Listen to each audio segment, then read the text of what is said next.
Hare Krishna, Hare Krishna, Krishna Krishna, Hare Hare, Hare Rama, Hare Rama, Rama Rama, Hare Hare, Hare Krishna, Hare Krishna, Krishna Krishna, Hare Hare.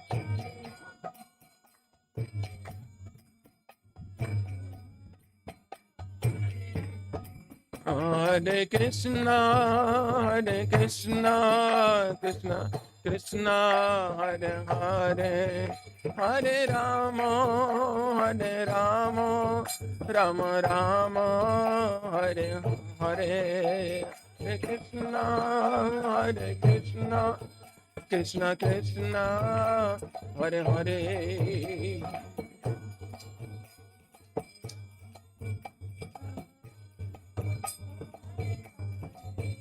Hare Krishna, Hare Krishna, Krishna Krishna, Hare Hare, Hare Rama, Hare Rama, Rama Rama, Hare Hare, Hare Krishna, Hare Krishna, Krishna Krishna, Hare Hare.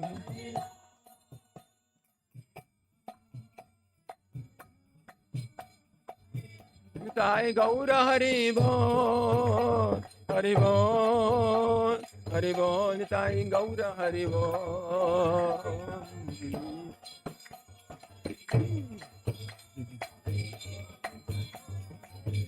Jai Jaya Prabhupada, Prabhupada, Prabhupada, Jaya Prabhupada.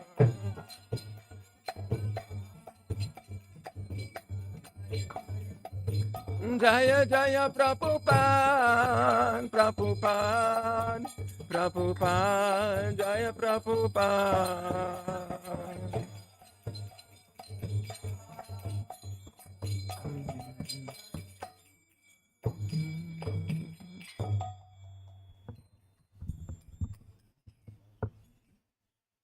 Are you ready, Maharaj? Or you? What? Okay.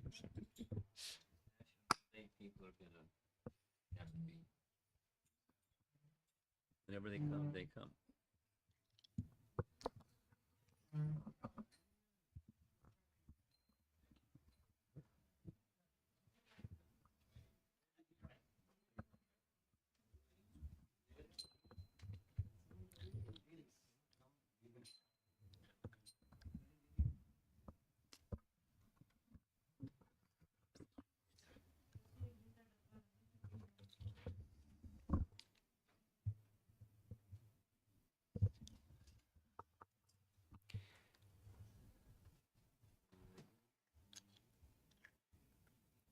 Hare Krishna.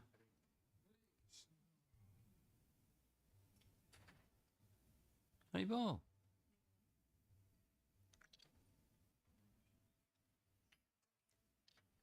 Nama Om Vishnupadaya Krishna Prasthaya Bhutale Shrimate Bhaktivedanta Swamin Iti Namine Namaste Saraswate Deve Gauravani Pracharine Nirvishesha Sunyavadi Paschatya Desatadine Jaya Sri Krishna Chaitanya Prabhu Nityananda Shri Advaita Gadadhar Srivasadi Gaura Bhaktavrinda Hare Krishna Hare Krishna Krishna Krishna Hare Hare Hare Rama Hare Rama Rama Rama Hare Hare.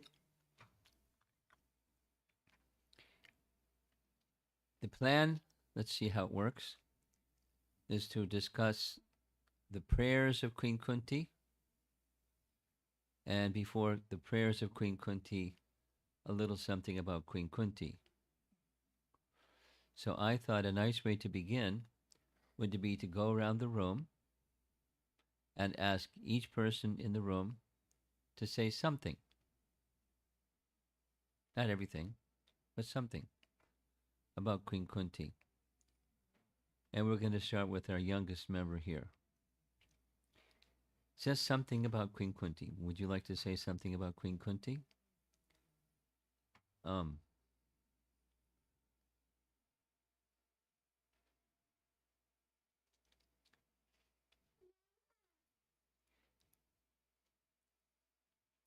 What's the relationship between Krishna, family relationship between Krishna and Kunti? The family relation. No. Who was Krishna's father? Vasudeva, right? And Vasudeva had a sister. And his sister's name was Kunti. Radhika. Who was the father of Kunti and Vasudeva? Shurasena. Shurasena.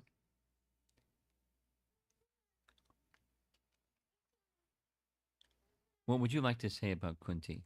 Anything.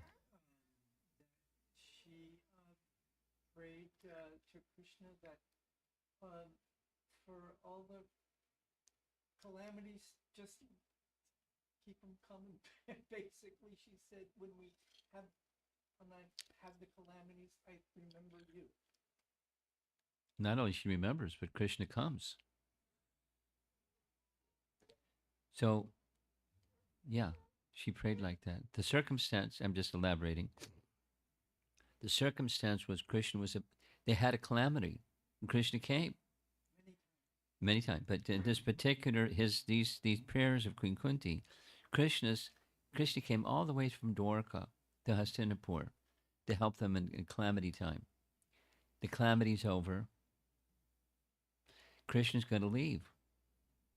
So in this hand and that hand, the calamity, Krishna, you saved us from calamity, but now you're leaving? So which is better? Calamities and Krishna comes? No calamities and no Krishna. Better bring on the calamities because Krishna will come. Protect us. That was the circumstance. That's one of the prayers that's coming up.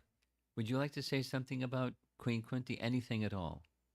Anything. When you think of Queen Kunti, what do you think of? Huh? She was a great devotee of Krishna, right? That's easy to think about. Very great devotee. It's a little unusual because Kunti, was the aunt.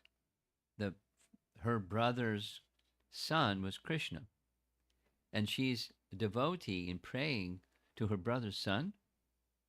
So she could see beyond the bodily relation, but there's some natural affection as a aunt to her nephew. So she has both of those emotions going on simultaneously, but predominant is her seeing Krishna as the personality of Godhead, pure devotee. Sir, I don't know your name, so I'm saying sir. Amrit, would you like to say something at all about Kunti? Anything at all? No?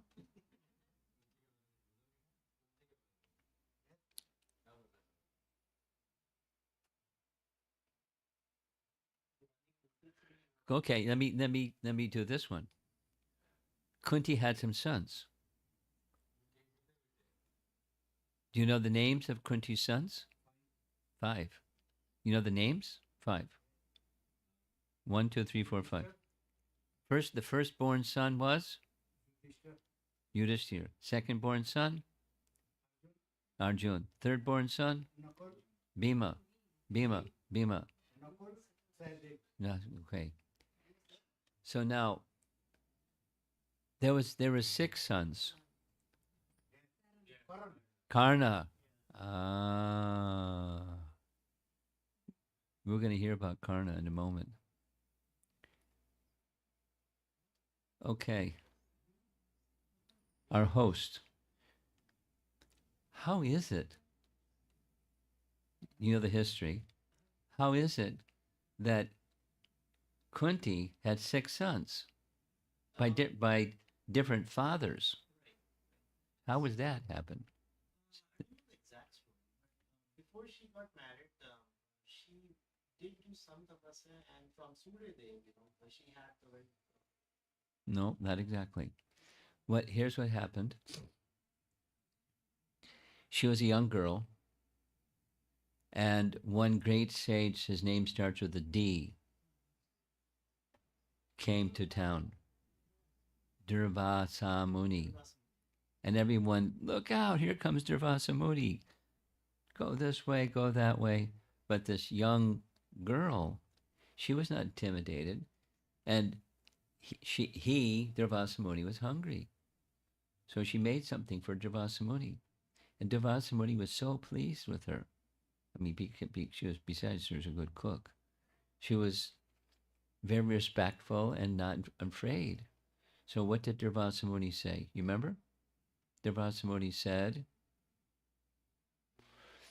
in the future, you're going to have difficulty having children. So I give you this benediction. The benediction that you can call any of the devas, and through those devas, you can have sons. And he gave her a mantra to call the devas. She's just a young girl,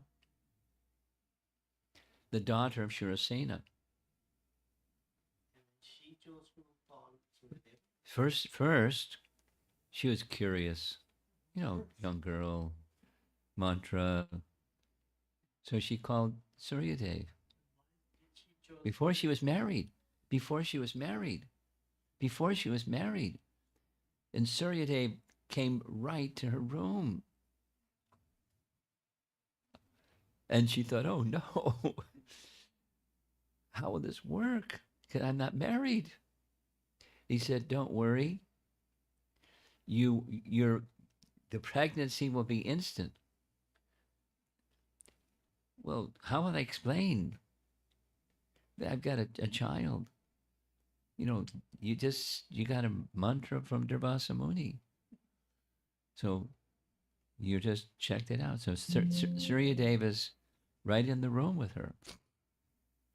Anyway, details and details. So through her ear, she became impregnated by Suryadev, and the child was born instantly or shortly thereafter, and thus the name Karna. And she was thinking, uh-oh, how do I explain this to anybody?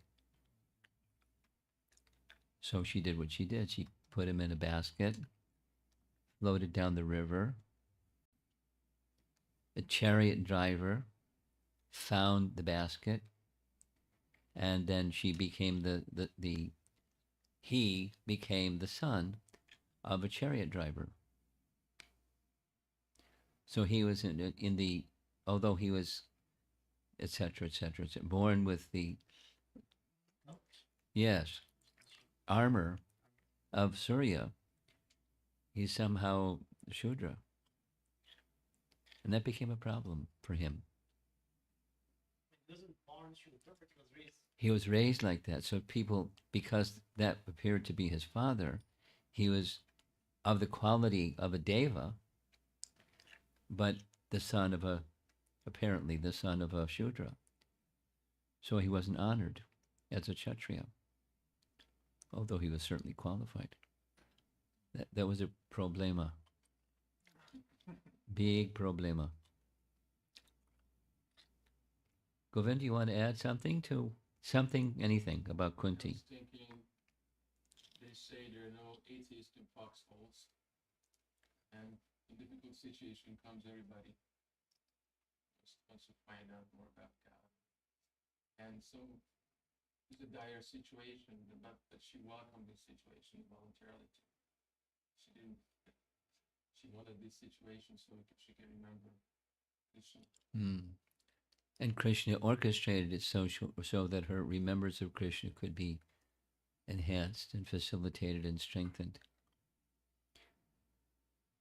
Our senior citizens in the back here in the chairs, would you like to speak something about anything?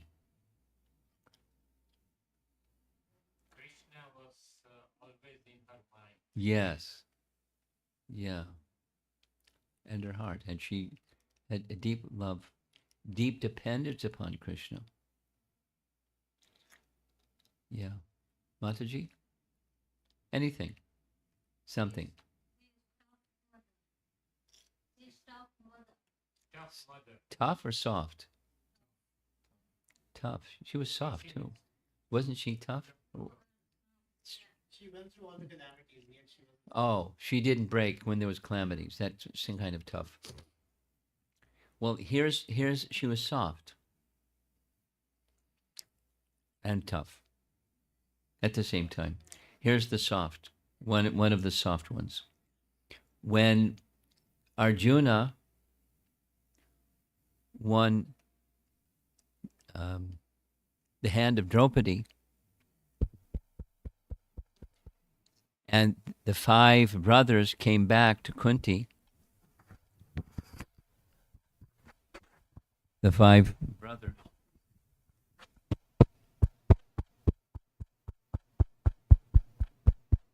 came to inform their mother, Arjuna. She was inside a room. Arjuna from outside the room said, Kunti Mata, I have good news for you. I have a very special gift. And she said, whatever the gift is, you share with your brothers. Whatever has been given to you, you share with your brothers. Because that's how, as a mother, she dealt with 5 powerful sons. And then when he came in the room, she saw the gift was Draupadi. So the boys were in a dilemma. What to do? How are we going to share one wife with 5 brothers? But Kunti said, so we have to do what our mother said. So what to do? Uh-oh. Turn your cell phone off. That's one thing what to do.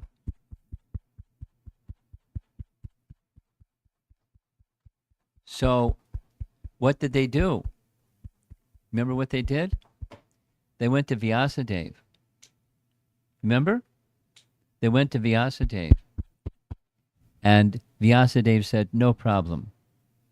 Because Draupadi, in her previous life before she was Draupadi, she underwent austerities and got a benediction. When the benediction came, I want to have a qualified husband, she said 5 times. So Lord Shiva said, yes, you have 5 husbands. So because Lord Shiva said she can have 5 husbands. Remember? Remember? It's been a while. So because Vyasadeva said,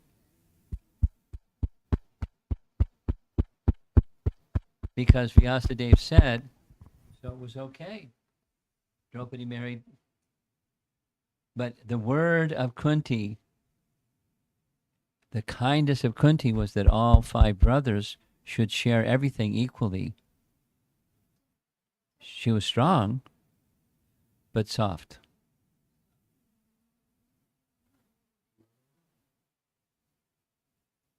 Jai Lakshmi,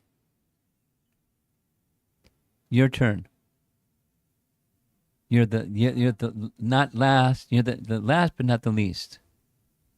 She was very dear to Lord Krishna. In addition, she was. Good.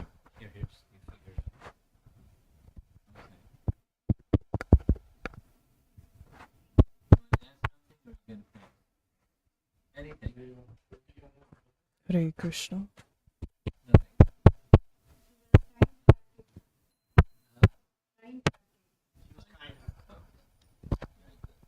She also agreed to stay when he died and take care of all the 5 children, even to that weren't her children.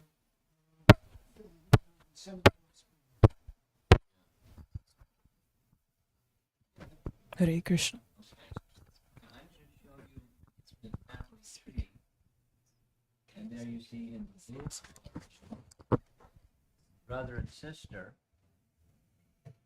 and Vasudeva and Kunti are brother and sister, and they're sons of Parjanya and Shurasena. Now they're both sons of Shurasena because he was in the Kshatriya group, and Parjanya had a son who was in the Vaishya group. But those two, Shurasena and Parjanya, they're in this line in the Vrishni dynasty. To the left, that's Vrishni, king. And over on the right side, there's Andaka, and Andaka had his descendants. Vrishni had his descendants. So they're all descendants of Vrishni, and some of them were in the Vaishya group, some of them in the Kshatriya group. Okay, so brother, sister, Vasudeva and Devaki, Vasudeva and Kunti. So now I'm going to go. What was that? Someone's phone over here.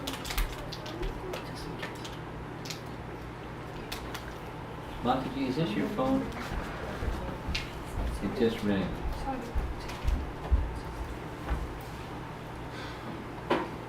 So there's recording that goes with this, and you probably can hear it even without the microphone, but you can hear it better with the microphone. So in Bhagavad Gita, there's an invocation verse, and that we can sing it together.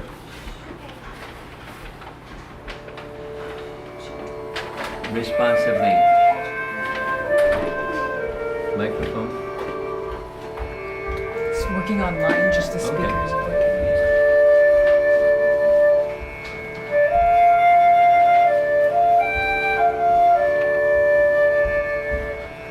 Look it up first.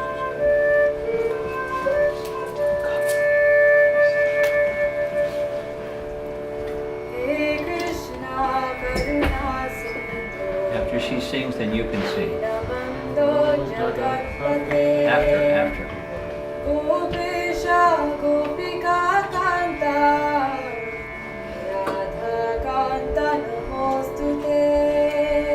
Now?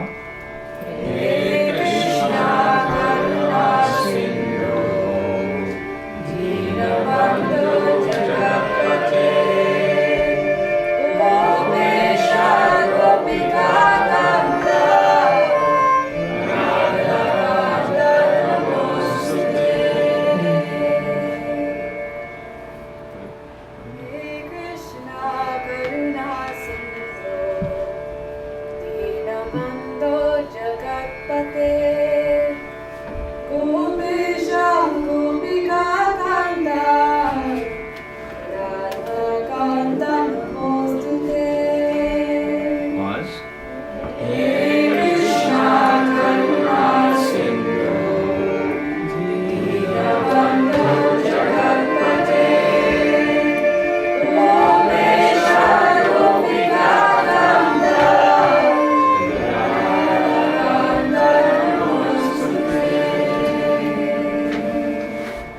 The translation: Oh, my dear Krishna, you are the friend of the distressed and the source of creation.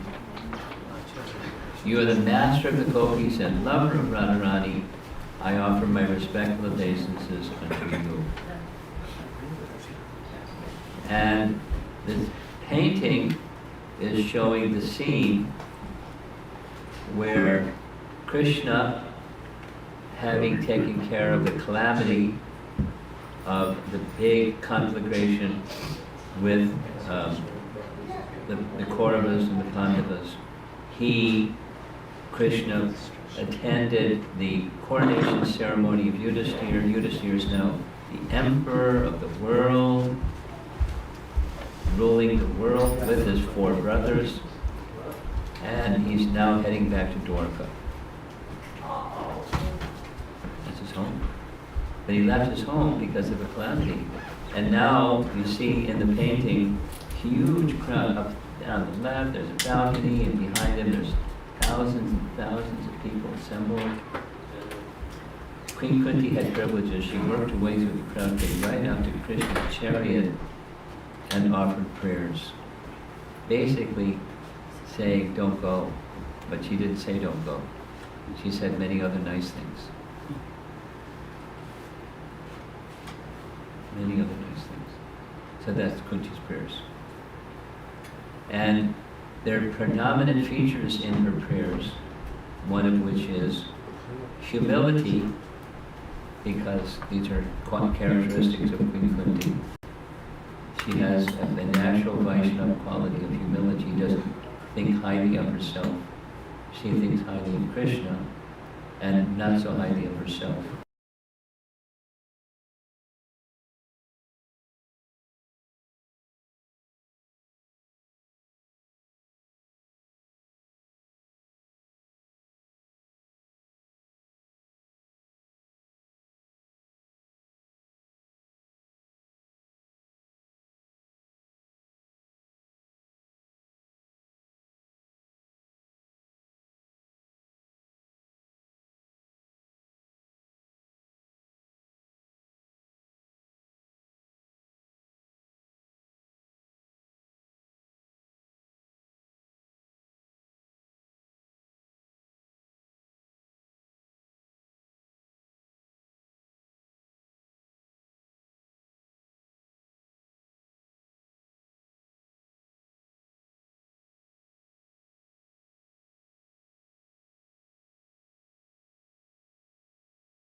Or people see contradictory features of him. But because of her bhakti, she doesn't see contradictions. She sees this and that, but he's the basis and support of this and that simultaneously. So those things, those contradictory things, he's unborn yet he takes birth. He's like in the Upanishads. He's within everything and he's outside everything at the same time. It's like, being in the room and being outside the room. We can do one or the other, but we can't simultaneously be in the room and outside the room. But Krishna can. He has inconceivable potencies that appear to contradict one another simultaneously. For Krishna, no problem. No problem at all. And she understands it because of her devotion. And yet, she speaks in her prayers while she's understanding it. I find this most amazing. She has devotion that has a degree of awe and reverence. And one of the prayers that she speaks about is the kind of devotion that Mother Jasoda has. And she can't understand the devotion that the Mother Jasoda has for Krishna. Now, they're both elder. They're both in parental affection towards Krishna. Krishna's a grown-up. He's not just a little boy. But But when Krishna was in Vrindavan, Krishna was a little boy. And Mother Yasoda chased after Krishna with a stick. And Krishna cried. One of her prayers, she said, I'm paraphrasing, if there was just such fake tears, it's Krishna's on cue, it's my script, I'm supposed to cry, so he cries because he's supposed to cry. That's one thing. But he was afraid of the stick in Mother Yasoda's hands. To me, that his mood and her mood, they're bewildering to me.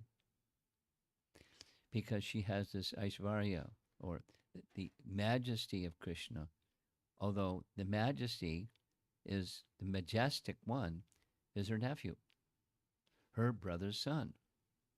And she understands all that. Her brother's son is the source of everything. And she has love for him, like a mother. So that there's conflicting emotions, as you can get the picture. And what comes out in her prayers. This particular slide, the contradictory image, as I go along, I don't know if we're going to get the chance to go through it all here in Connecticut, but it's prominent within her. So here's the first of Queen Kunti's prayers, Kunti Abacha.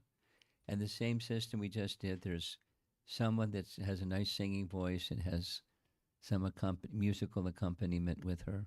She's going to sing, and I recommend after she sings, you pause before you sing responsibly, because otherwise it gets messed up. So here we go.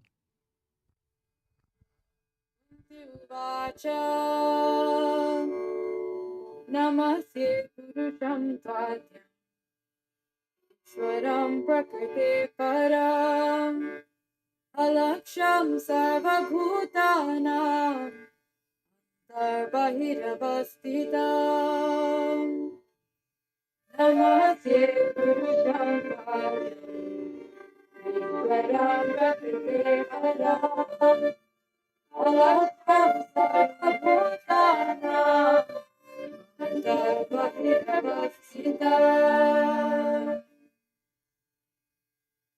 Kunti Uvacha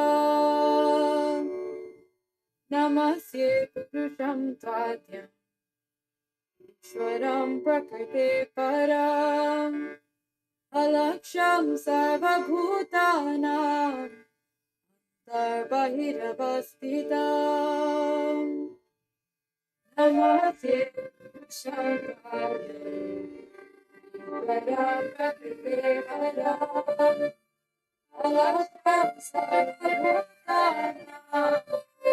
Sarvahiravastitam.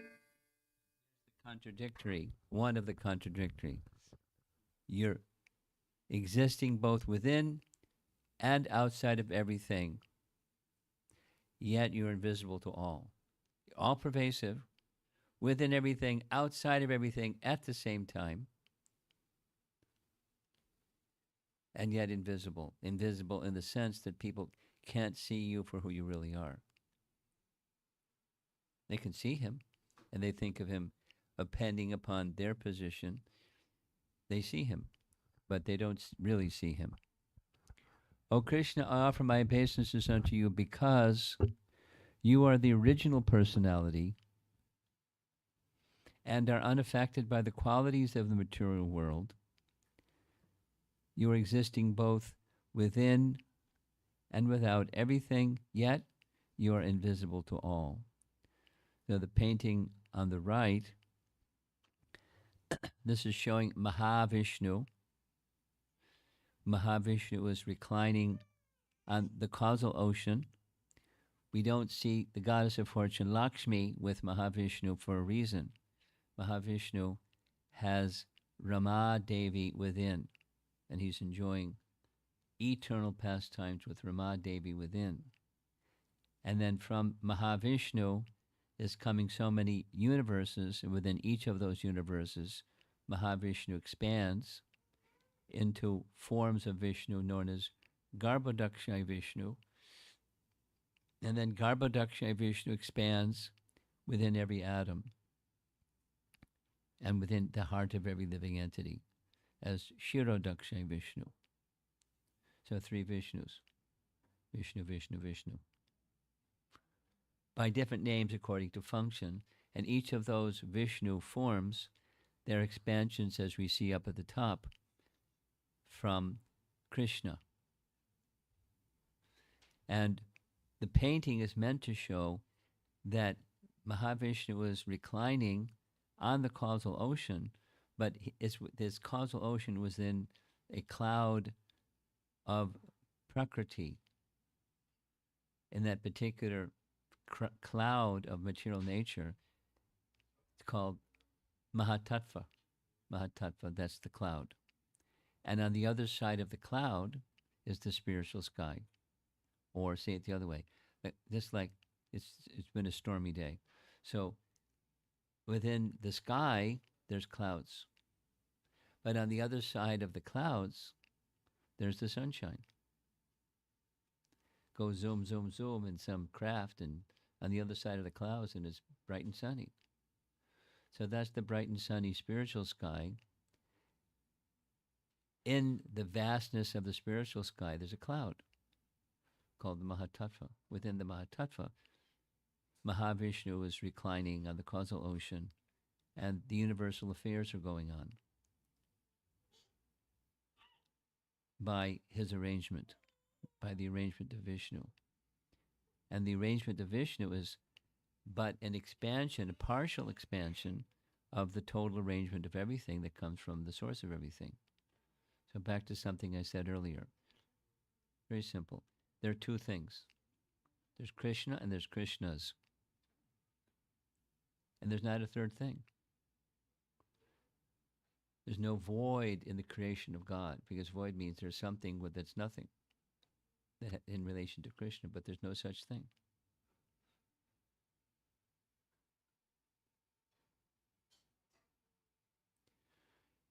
So Kunti, being a great devotee, she understands truths about Krishna that those that aren't devotees can't understand. He's invisible. She's seeing him. You saw the painting. She's standing right before his chariot. She's looking at him. He's looking at her. She sees him. He sees her. But people don't see him for what he really is. Therefore, in that sense, invisible. Uh-oh.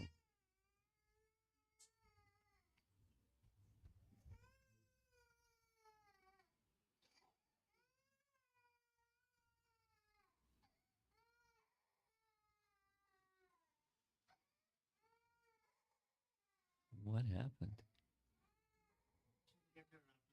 Huh? That's it? Okay. Okay. Glad the world wasn't ending or something. This is a nice painting of one of our great acharyas, whose name is Vishwanath Chakravarti Thakur. Vishwanath Chakravarti Thakur is in a line of spiritual masters, highly elevated Vaishnava. One of his many writings was a verse-by-verse commentary on the entire Srimad Bhagavatam. So he's commenting on this particular verse of Queen Kunti's prayers, paraphrasing. Kunti, I offer my respects to you, the Supreme Person, the original one, the controller, beyond the control of Prakriti or material nature, unseen by material senses and existing inside and outside of all living beings. No, that's a truth or a tattva, Krishna tattva, a truth about Krishna that she understands. No, she didn't. She's a woman. She's not like a super scholar, but she understands through bhakti. Lots of nice things she understands. Understand everything.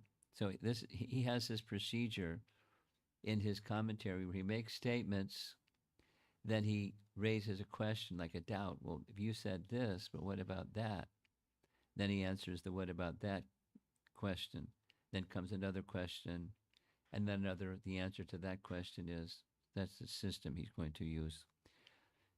Understanding everything that Krishna had done recently, Kunti was unable to tolerate the agitation caused by the great respect that arose in her heart. Thus, she began praising Krishna. And Krishna hears, "But I'm your nephew. Why are you offering respects?" She replies, "Because you are the Supreme Lord or Purusham." And Krishna may reply, "Well, of course I'm a man, a Purusham. There's no doubt about that." And she may say, "But you're the Adyam Purusham, the original person." Well, all bodies come and go. All souls are Adyam, original. All souls. But you are the Supreme, Ishvara. In Swarga, Indra, and the moon god, and on earth, the kings are controllers. They're Ishwaras. Then Kunti replies, "But you are superior to Prakriti." Krishna may reply, "Am I the Purusha within, Paramatma?" Kunti may reply, "No, you are imperceptible, alaksham." The Paramatma is subject to revelation by the use of intelligence and other means. People can perceive or directly experience the presence of Supersoul within. But you're alaksham. Am I the imperceptible Brahman? That's also alaksha. No, you are situated internally and externally. This is just Vishwanath Chakravarti Thakur's method, one of his methods, of taking the statements of Kunti and examining them through a very interesting lens. What does this word mean? What does that word mean? Put all the words together so you get a proper understanding. The same alaksham, this is in Queen Kunti's prayers. Alaksham sarva bhutanam antar bahir avastitam. Antar means within, bahir without, and avastitam means stitam. You're situated both inside and outside. And therefore, Krishna, you reside both inside and outside of everything, yet the unintelligent conditioned souls cannot see you. And Krishna speaks similar message in Bhagavad Gita. Not same, but similar. In Bhagavad Gita, it is said that one can see the Supreme Personality of Godhead through Jnana Chakshusha. Chakshush means eyes. And Jnana Chakshus, it's eyes of knowledge. So you cannot see with these eyes, but with the eyes of knowledge and with the eyes of bhakti, one can see. So she's able to see. She's not super scholar. She's a nice lady, nice devotee. She sees through bhakti. And things are revealed to her that she can see and understand because of her bhakti. He who opens these eyes of knowledge is called the spiritual master. This is Prabhupada's commentary from the Bhagavatam. The Lord is covered by the curtain of Yogamaya, and thus ordinary people cannot understand him. Yogamaya. And he reveals himself to those who become devoted to him, and they can understand things that other people can't understand. And Kunti is one such person. Now there's many prayers, there's many things to say about each of the prayers, but I decided not to go too much. Let's go on to the next prayer. You see in the first line, Javanika. Javanika. See in the first line? That's this curtain of Maya, or Mahamaya. Maya Javanika. Here's the verse.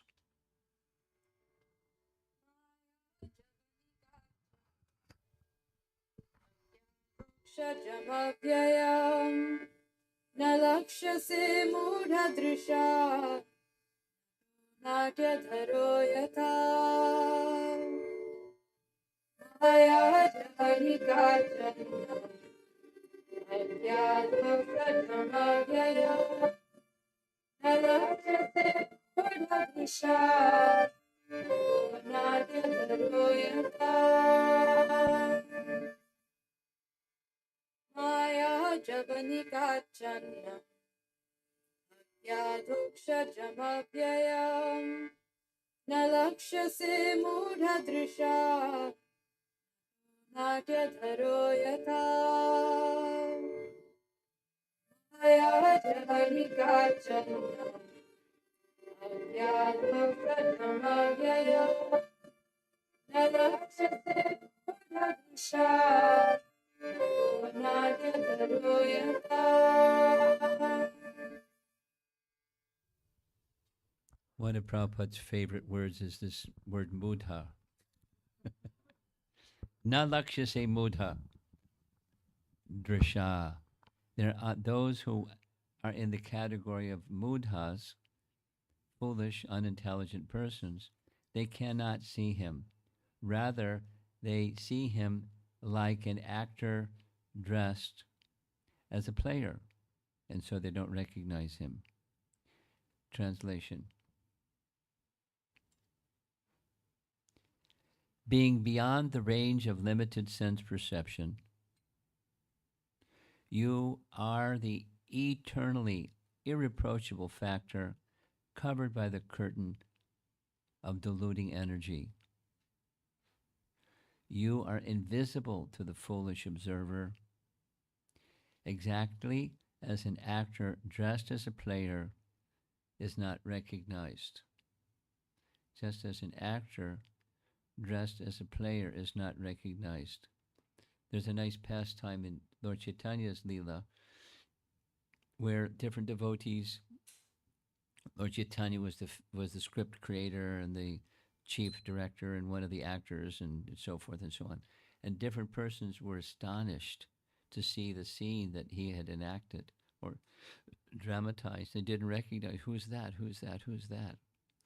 So in drama, there's the appearance of, different entities, and the entities are seeing according to the stage acting, but that's not what who the real entity is.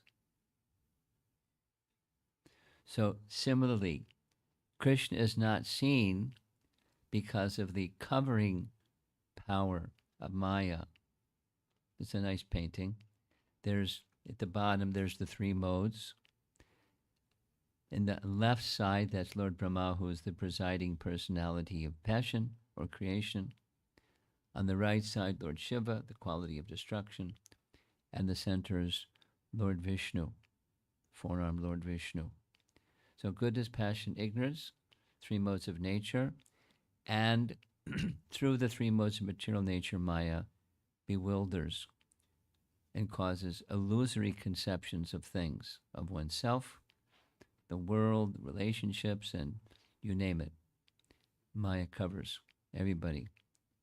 And when Maya covers everybody, this example is used when one sees a rope, they may become fearful because it looks like the rope is a snake. But the rope is not a snake.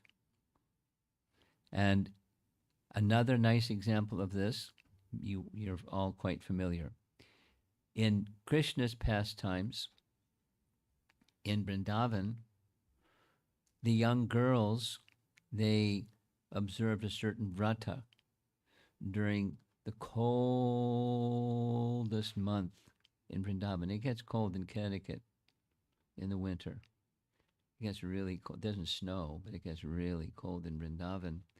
And in the early morning hours, in the coldest month, the girls would go by the side of the river Jamuna and they would worship a deity of Katyayani.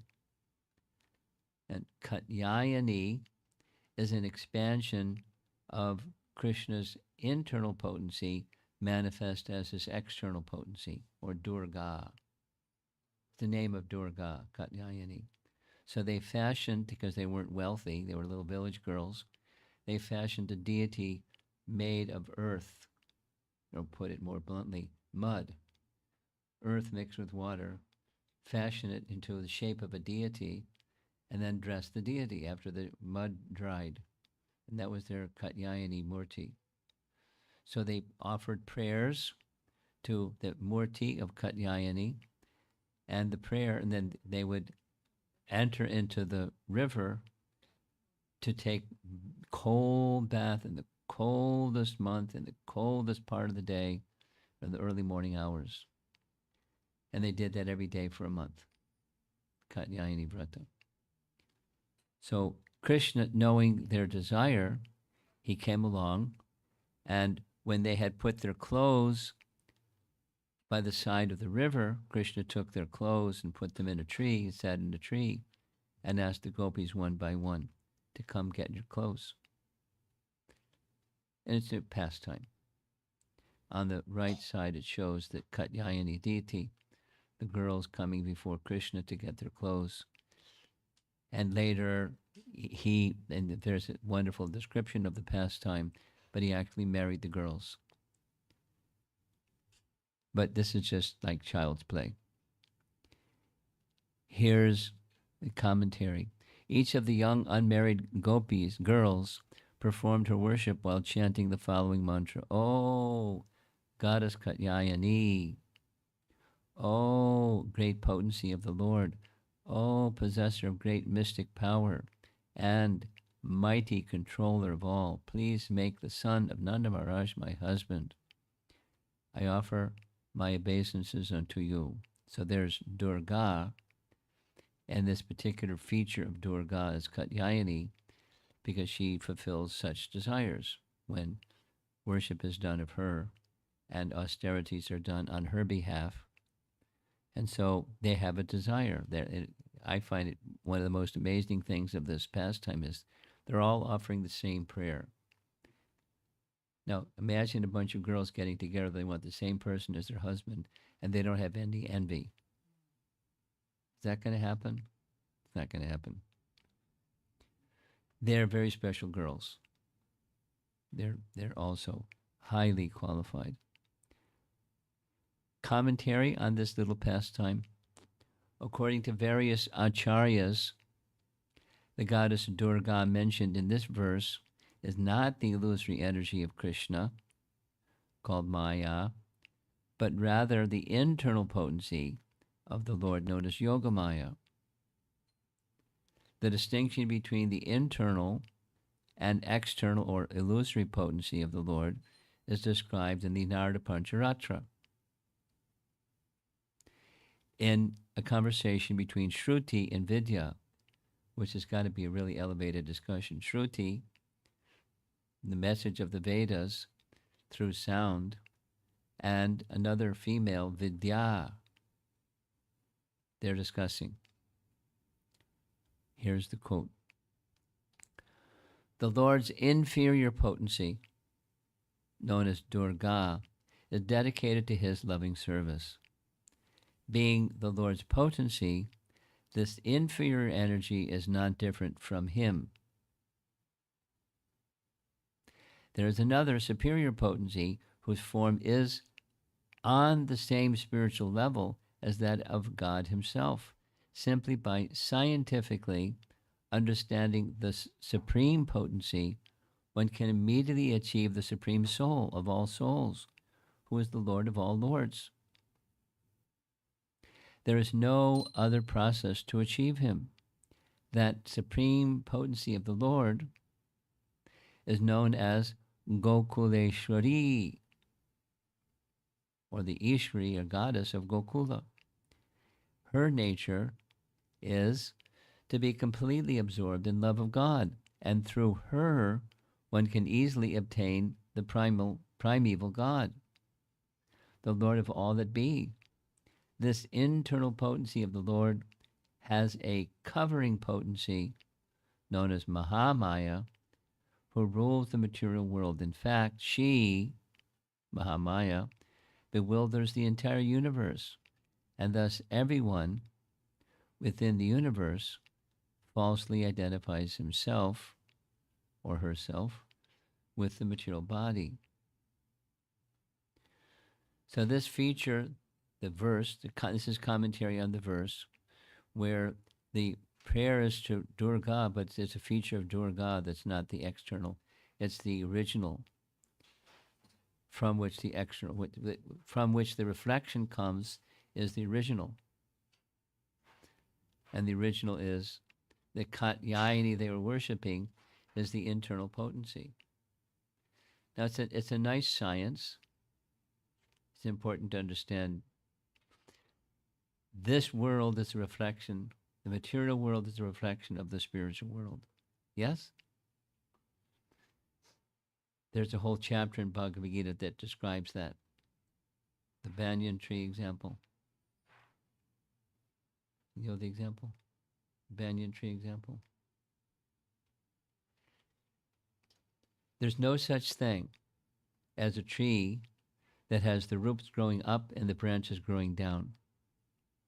But this world is compared to a place where the roots are growing up and the branches are growing down.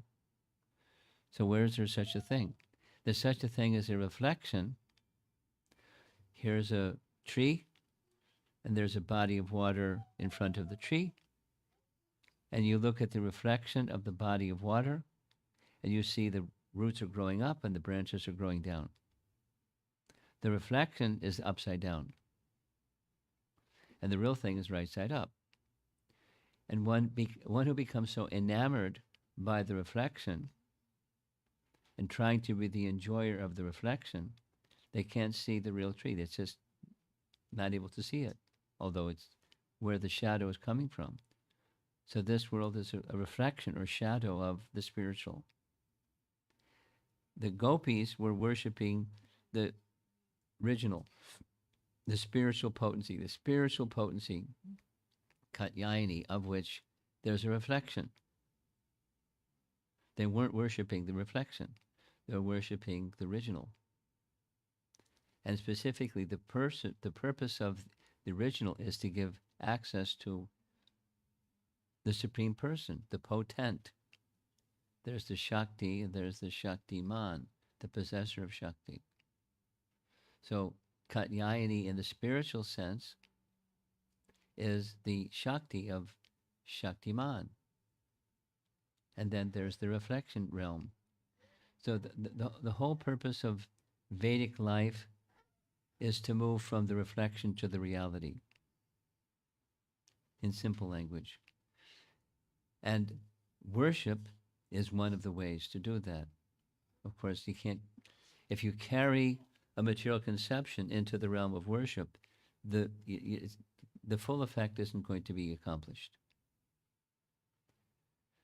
Fortunately, the gopis were very capable. And when they were very capable, their everything was simply focused on one thing, the source. They were little village girls. They weren't highly educated scholars. But they had such love for Krishna, that was it. That was their life. That was their everything. And so they want Krishna as their husband. And Krishna accepted them as his wives in the childhood play, and then later on the Leela was enacted. It's a long description how that happened, but it happened. The 16,108 queens, aside from the other 16,100 queens, they were gopis. It's a long description. Krishna married them.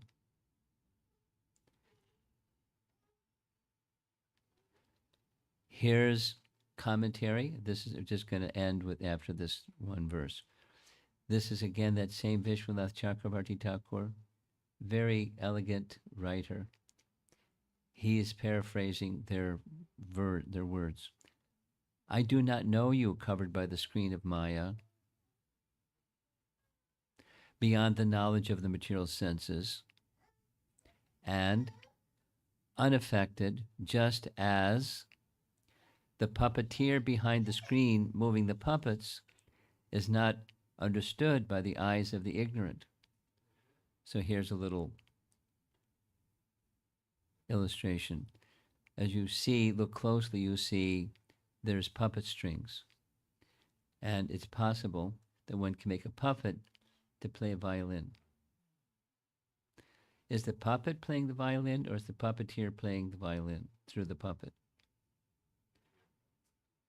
So persons don't see the puppet strings, and so they see just, the actions of this material world. They don't understand that behind the screen moving the puppets is the puppeteer. So Krishna is the sanctioner as the supersoul, Paramatma. He doesn't do things, but he sanctions things. Supposing somebody wants illusion. Most people in the material world are here because we want illusory happiness, not the real happiness. And so he facilitates. And the attempt to get the illusory happiness is made possible through the puppeteer playing the violin through the puppet. That's not understood. That the point is, Vishwanath Chakravarti Thakur is indicating, worldly people don't understand. Now here's Prabhupada's purport. Since internally you protected the child in the womb of Uttara, and externally you protected us by being near us, I should understand that you, should I understand that you're all pervading? You protected the child in the womb of Uttara, that's Maharaj Parikshit, within her womb, and outside we see you protecting us. Does that mean you're all pervading? There's Maharaj Parikshit within the womb of Uttara. You are covered by the curtain, Javanika, of Maya. Again, this is Vishwanath. Then Maya covers me? Her reply, it is like the fool who thinks that the sun is covered by a cloud.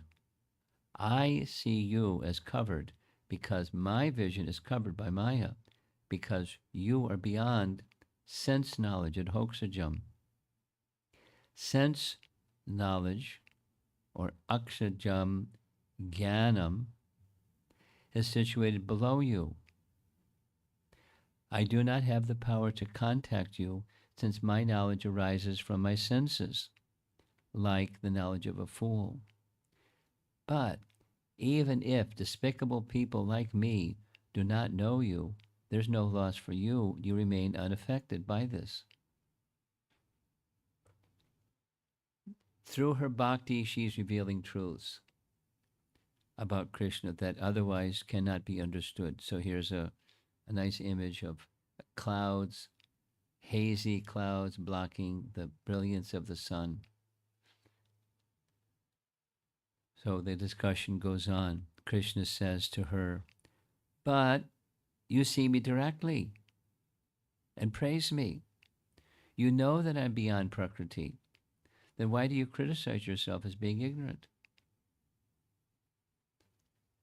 And the reply, though the dancer is endowed with rhythms and dance steps suitable to the rasa, the ignorant spectator, ignorant of the scriptures delineating performance, see only a dancer dancing. Though he sees, he does not really see. Similarly, though I see you, I really do not see you.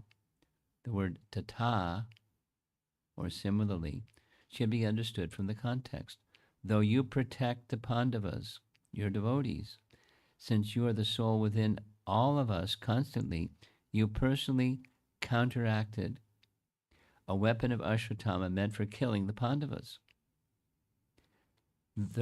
Though you promised not to use weapons, you took up a weapon. Though you protect the righteous, you had Bhishma and other righteous persons destroyed. Though you are most affectionate to Draupadi and Subhadra, you let their sons be killed. I do not know the truth about your pastimes.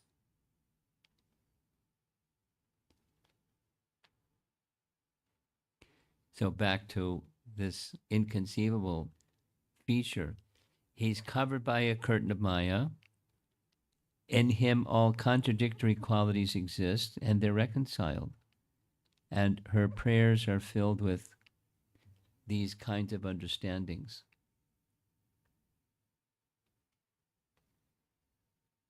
It's intriguing. It's scholarship in a very simple way. Scholarship can be done in a very complicated way or intricate way, and hers is very simple and straightforward, but deeply philosophical, just on the strength of her bhakti. So that's it for our little discussion on prayers of Queen Kunti. And I think we're going to have two more opportunities to discuss further. Tomorrow, late morning, and Monday evening, part 2 and part 3. See if there's any discussion or comments. Do we have another microphone?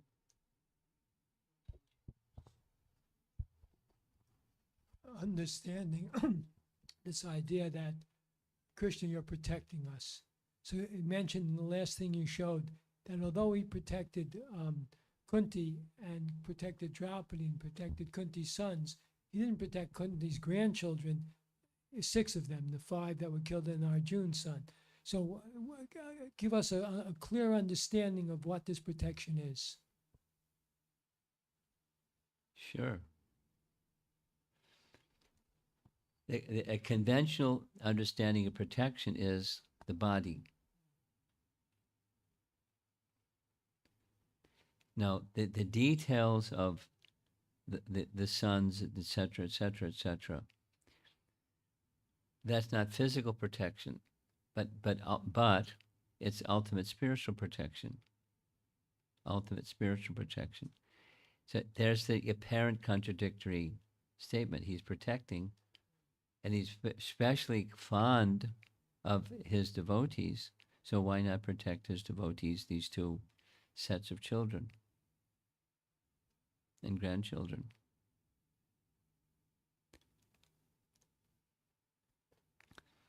They're part of an orchestration of Krishna's pastimes.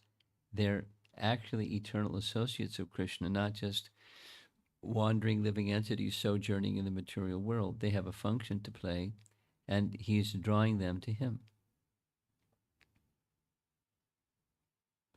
Externally, it looks not right, and internally, it's protection.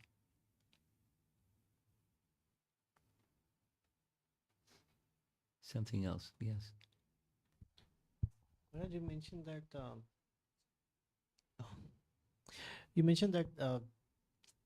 Kunti was not a scholar. Queen Kunti was not a scholar. Was not what? Was not a scholar. Scholar, Right. yeah. Which means she didn't have a Jnana Chakshu, right? That right. Well, she So- didn't have. She could see through knowledge, but not because of assiduous study of scripture.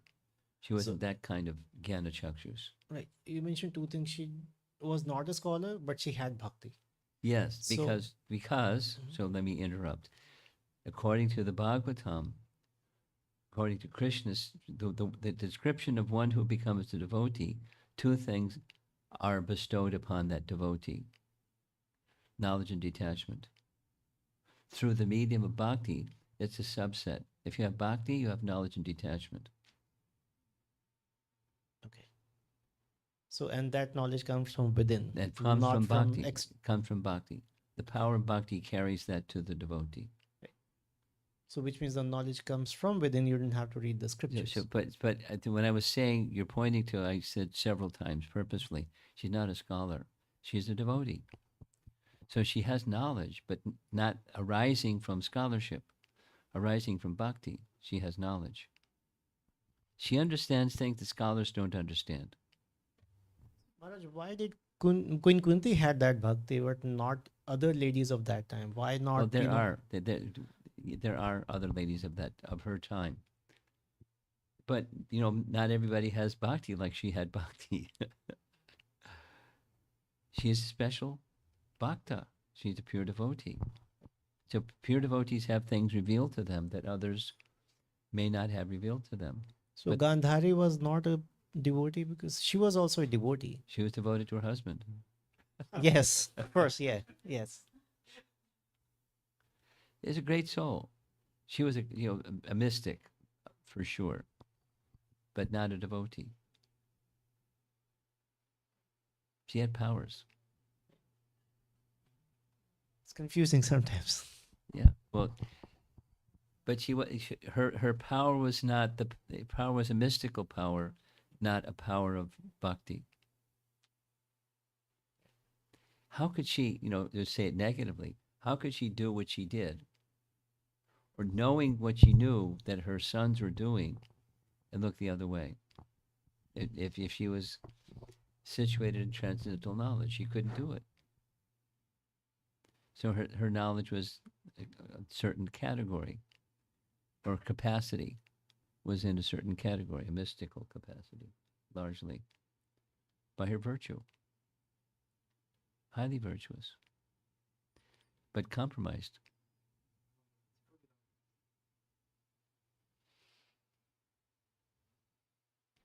You have something. Yes, Maharaj. Queen Kunti, she never praised before that, Queen Kunti what? never praised Krishna before when he was leaving to Dwarka. That time she started prayers. So it means she knew that she is not going to see the Krishna, or what was the reason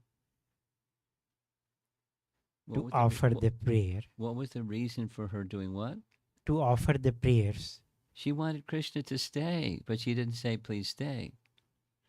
Because he's got to go back, it's in her prayers. He's going back to be with her relatives. She's from the family where Krishna's relatives are in Dwarka, and he's going to be with their relatives. So they're missing him. So he's going to satisfy her relatives. But then she and her sons are going to be bereft of Krishna when he goes. So she's torn. Before this episode, Krishna has been with the Pandavas and with Kunti Yeah. several times. She Yeah. never stopped him. But this time she made this What? conscious So act. that's okay. She's feeling particular mood, and so she's expressing her mood. Is it that she knew that Krishna is never coming back? Because right after that episode, Krishna disappeared. Her daughter disappeared. Not right after, but after. But So he's got the microphone, but your question is, why didn't she speak against Krishna's departing the previous times that Krishna departed? That's your question. How does one answer is, there's probably multiple answers. One answer is, one who is a pure devotee acts according to the indication of Krishna from within. They choose that which is pleasing to Krishna because the prompt from Krishna within says. So then she did. So she could speak her wonderful prayers. And Krishna could, listen to her wonderful prayers and feel her loving affection for him. And after all, he left. Now, the detail is, after her prayers and he's ready to leave, Yudhisthira came and asked Krishna to stay a little longer. So he stayed a little longer. It's just loving reciprocation. And at a particular time, her loving mood is this, and a particular time, her loving mood is that. And Krishna is reciprocating. And she's, it's not exactly like an actor on a stage. She's just reading her script. But she's prompted by her love for Krishna. And Super Soul, is, because of her love for Krishna, is prompting her this way or that way or another way.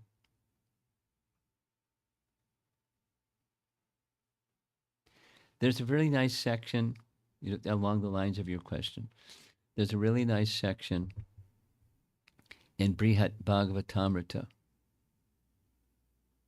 Part 1. And in Brihat Bhagavatamrita Part 1, Narada Muni is on a quest for finding the greatest recipient of the Lord's mercy. So one by one, he goes to different persons. And so at one point he goes to Hastinapur. And when he reaches Hastinapur, there's Kunti and the Pandavas having a discussion about how to get Krishna to come again. What calamity should we have? Because if we have the right calamity, Krishna will come again. So there's diversity in the Leela of Krishna. So it's not that every time she's got to say the same thing in the same way. The diversities of love prompted by Krishna from within. Loving exchange within different moods. So you want to continue with your question? Or you got your answer? You want to say something further? No, you're okay. You're okay? I'm good. Oh, good. I'm good that you're good.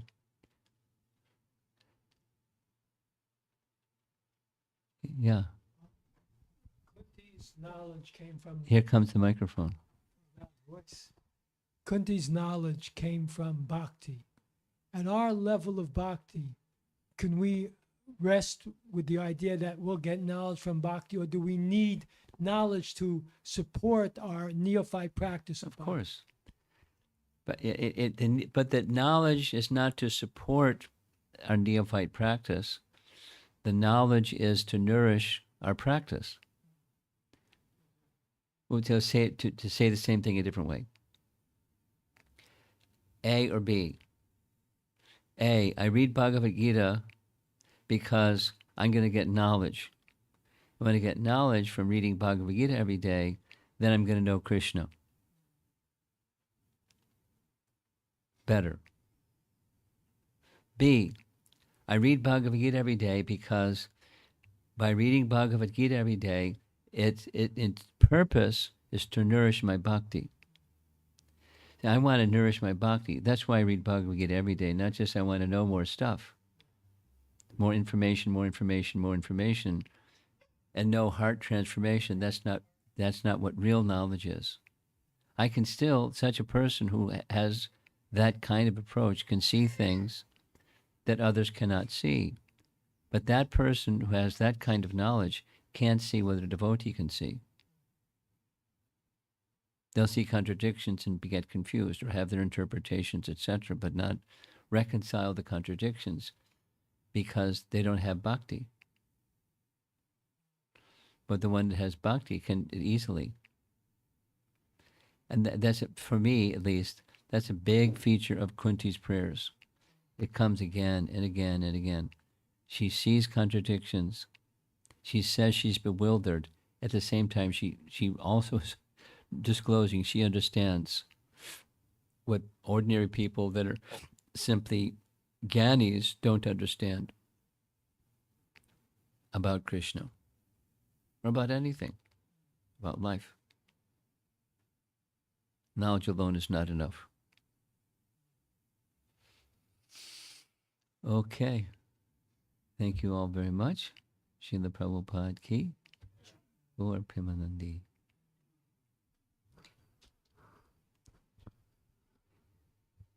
Did you remember?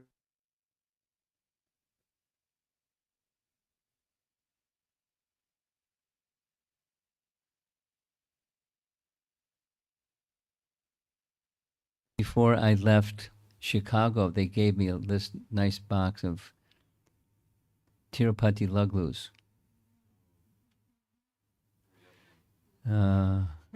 Come tomorrow.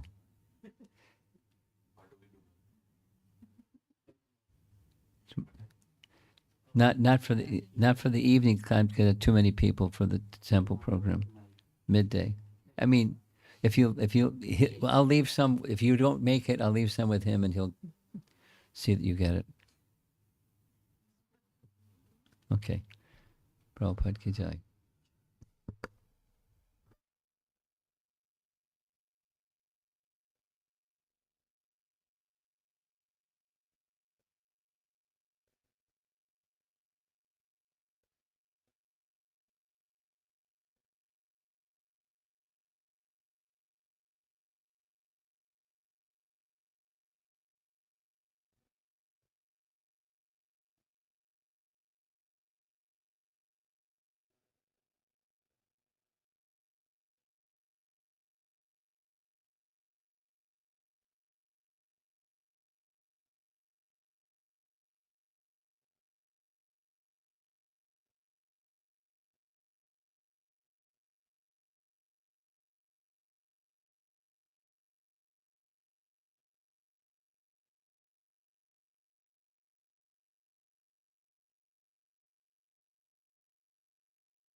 Hare Rama, Hare Rama, Rama Rama, Hare Krishna. Too much low. Too much low. Hare Rama, Hare. Too much low frequency. Too much low. Hare Krishna, Hare Krishna, Krishna Krishna, Hare Hare, Hare Rama, Hare Rama, Rama Nama, Hare Hare, Hare Krishna. You understand?